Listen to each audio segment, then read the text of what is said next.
我叫云桑桑，城中最有名的扫把星，刚嫁给重病卧床的镇北侯世子陆文周。不到3天，这大哥就撒手人寰了。我穿着校服，心里盘算着拿到遗产后，是去江南买房，还是去塞外养马。就在这时，灵堂那口金丝楠木棺材里突然传来一阵疯狂的挠门声。我看着那只从棺材缝里伸出来的手，骨节分明，修长大的吓人。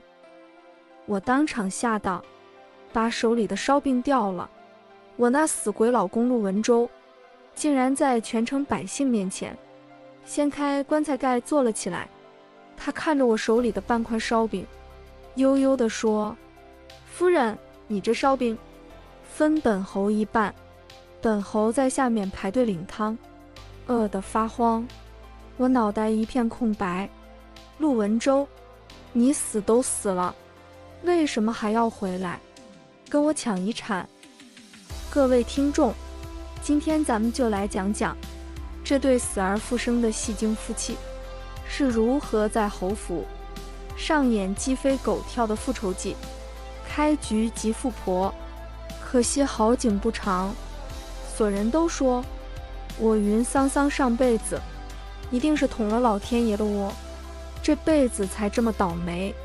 我本是落魄尚书府的庶女，被嫡母为了万两聘金送进镇北侯府，给那位活不过立冬的世子陆文周冲喜。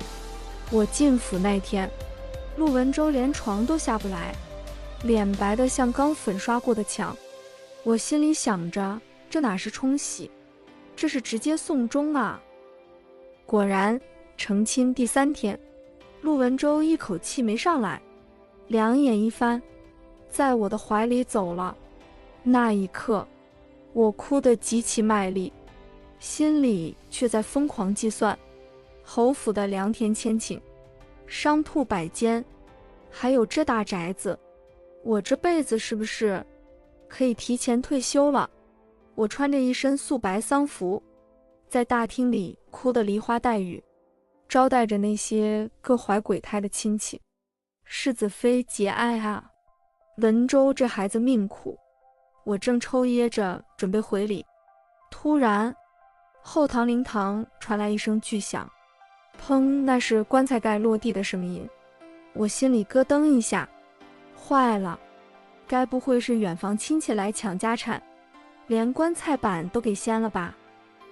我冲进灵堂，只见原本躺着陆文周的地方坐着一个男人，黑发披散，脸色依旧苍白，但那双黑曜石般的眸子亮得惊人。他看着我，又看了看自己身上的寿衣，最后目光落在我袖口露出的银票角上。他嘴角微微上扬，声音带着一丝戏谑：“夫人，你这银票是打算给本侯带到下面花的吗？”我当时唯一的念头是，老天爷，你是不是在玩我？我的富婆梦碎得比这棺材板还彻底。陆文周没死，这消息震动了整个长安。太医说是假死回生，但我看着陆文周大半夜偷吃我宵夜的劲头，总觉得这货是故意的。我一边抢过他手里的鸡腿，一边狐疑地问：“陆文周，你是不是为了逃避讨债的债主才假死的？”陆文周优雅地擦了擦嘴，挑眉一笑：“桑桑，你这心眼儿比针尖还小。本侯那是为了清理门户，你没看见我那二叔在我死的那天都把府里的印信揣进兜里了吗？”我这才知道，侯府看似繁华，实则暗流涌动。陆文周假死是为了引蛇出洞，而我这个冲喜新娘原本是他计划外的意外。他凑近我，鼻尖几乎抵着我的鼻尖，语气暧昧：“既然本侯活过来了，这侯府主母的位置，你就坐稳了。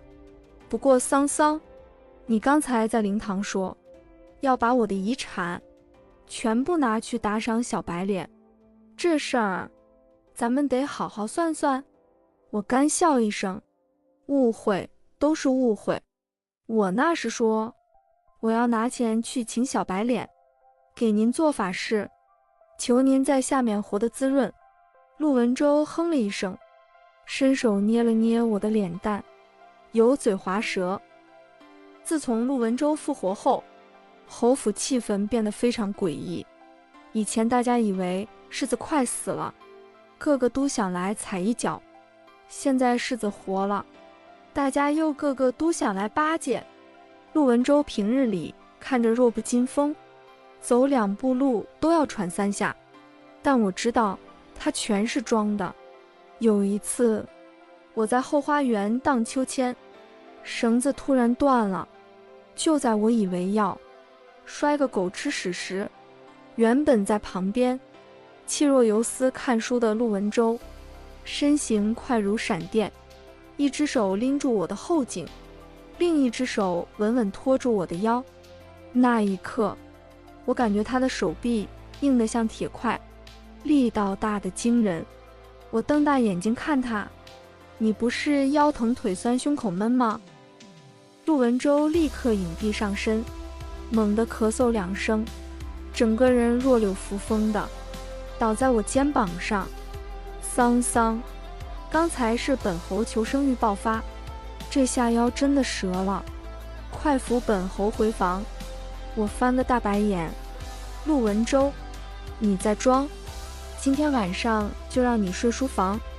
他立刻站直身体，理了理衣襟，睡书房有损阳气，不利于本侯康复。既然被你发现了，那我就不装了。他把我横抱起来，对满院侍女喊：看什么看？没见过柿子疼柿子飞吗？我脸红得像猴屁股，心里却想，这家伙手臂力量确实不错。侯府里的极品亲戚并没有因为陆文舟复活而消停。陆二叔勾结外人，想在账目上做手脚。陆文舟靠在榻上，手里玩着玉蝉。桑桑，你不是爱钱吗？现在有人要动你的钱袋子，你看着办。我一拍桌子，动我的人可以，动我的钱不行。于是我开始了侯府暴力理财。我带着家丁把账本一页页对过去，只要发现1两银子对不上，我就冲到二叔房里，把他的珍藏字画抵押了。二叔气得吹胡子瞪眼，云桑桑，你这泼妇，文舟怎么娶了你这么个汉妻？我冷笑，二叔，我这叫勤俭持家，你要是觉得委屈，不如去灵堂问问我那死而复生的夫君。二叔一听到陆文舟3个字，腿就发软。陆文舟在一旁给我撑腰，谁敢不服，他就拿着装饰用长剑在大厅里练剑，一不小心就把二叔最爱的盆栽削平了。那段日子，我们夫妻俩，一个是第一泼妇，一个是第一戏精，把那些极品亲戚收拾得服服帖帖。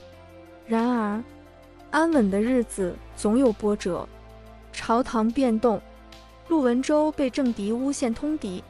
那夜官兵围住了侯府，陆文舟看着我，眼神前所未有的严肃。桑桑，你拿着我的印信走后门密道，去你爹那避避。我心里酸酸的。那你呢？本侯是镇北侯世子，大不了一死。他转过身，背影在月光下无比高大。我冲过去，从后面抱住他的腰。陆文舟，你上次死的时候，我都没捞着好处，这次你要是再死，我就直接改嫁，嫁给京城第一美男，让你死不瞑目。陆文舟浑身一僵，眼眶微红，却笑着骂：云桑桑，你这女人真是毒得很，为了不让你改嫁，本侯也得活着回来。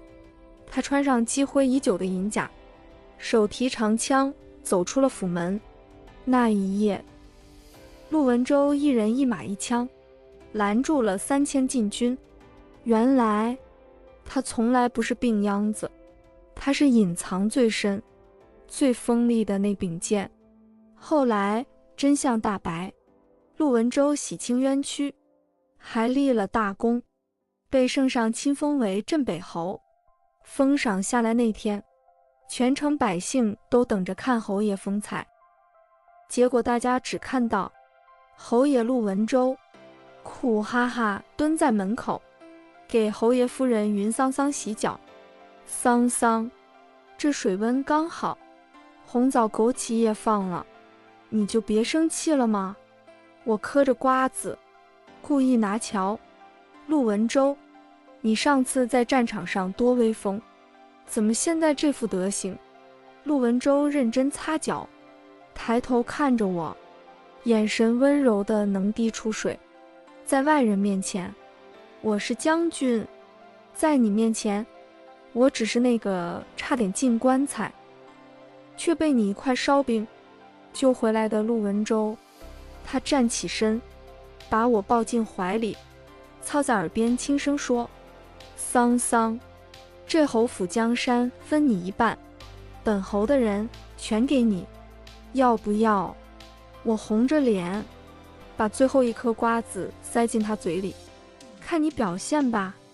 窗外夕阳西下，侯府内一片温馨，城中的流言还在传，说云家庶女命好，冲喜冲出个真侯爷。只有我知道，哪有什么命好，不过是2个戏精在最荒唐的时光里撞见了最真的一颗心。这就是云桑桑与陆文周的故事。人生如戏，全靠演技。如果你也遇到一个整天装病的戏精，别急着嫌弃，说不定他是在等你那半块烧饼呢。如果您喜欢这个轻松幽默的故事，请点个赞，订阅我的频道。我是您打翻故事茶，感谢您的收听。在评论区留言，我要当侯爷夫人。我们下个甜蜜的故事再见。